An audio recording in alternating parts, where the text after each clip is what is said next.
QR codes are everywhere on billboards, restaurant menus, posters, and even TV. But did you know they were originally created by a Japanese company in 1994 to track auto parts?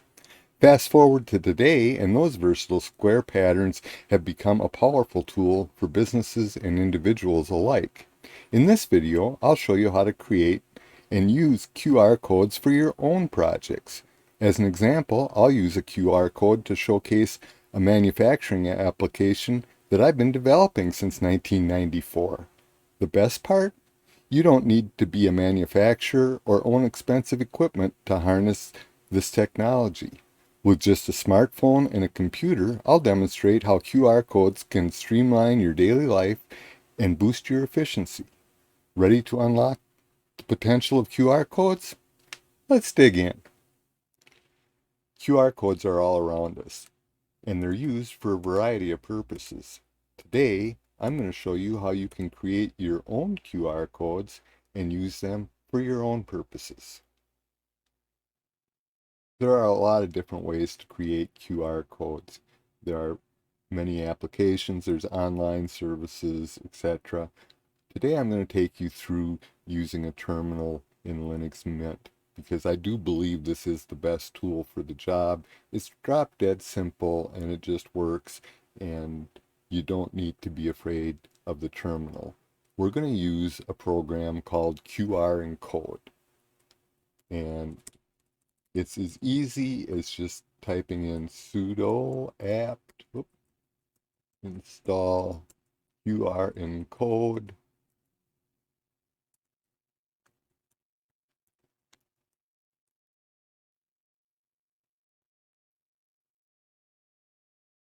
And there we see, I already had it installed, but I wanted to show you exactly how easy it was to install.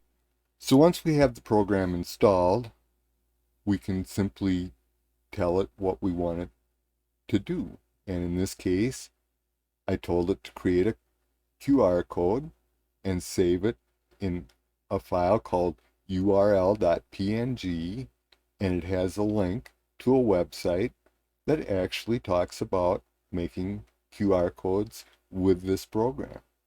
And so it generated the QR code, and we can bring that up, and you can scan that to go to the website for yourself. So let's do a different kind of QR code. This one is going to send a text, and how that differs is we put a keyword in. And the keyword in this case is SMS2 followed by a colon sign. Then you put the phone number that you want to text followed by a colon sign, or colon, excuse me, and then the text you want to be in the text. And if you leave a space at the end of it, the user can type additional text if they want. And so I ran that command, and we have a barcode, and I will show you that in a minute. In the previous examples, we've used QR codes to call a web page or call a text. In this example, we're going to just use the QR code to store text that is going to be useful to us. Now, when I created the first QR codes, I mentioned that they ended up in the home directory because this is a file path, and since we don't have any direction to what folder it's supposed to go into, it just assumes home. And the reason I point that out is because what we're going to do here is we're going to create a list of things that we want to remember. Let's say that we have a bin packed away with some camping supplies, okay? And we just need to put that into a text file and save it as a plain text file. And we did that with the file name bin8.txt. And then if we go in and look in our home directory, we have that bin8.txt txt.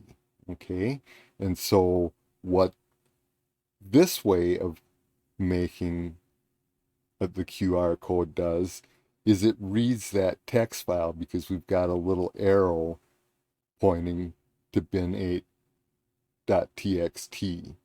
And you could see when I went into my home directory that I've already done this, and I'm going to present that in just a minute with the other one so you can see the finished example.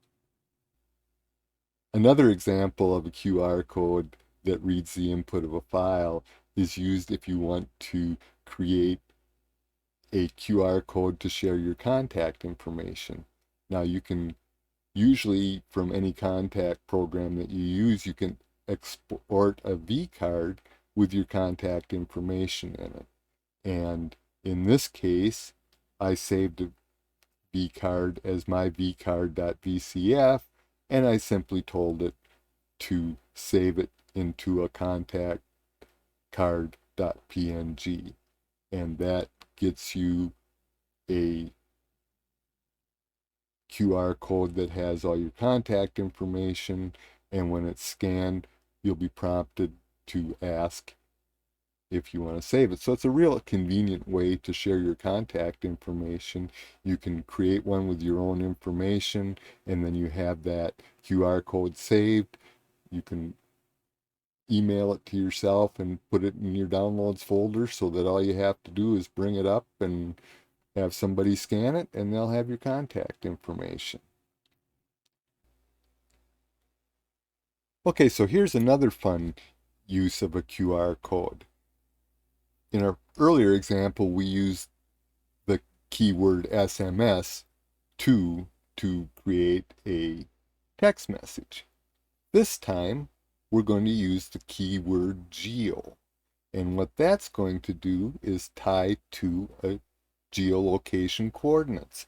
And so we're going to go into a maps program, and I search for the Wabasha Street Caves, and if I right click on that, I get the geo numbers. So you just click on that to copy it to your clipboard, and then we're going to paste that right after the geo colon.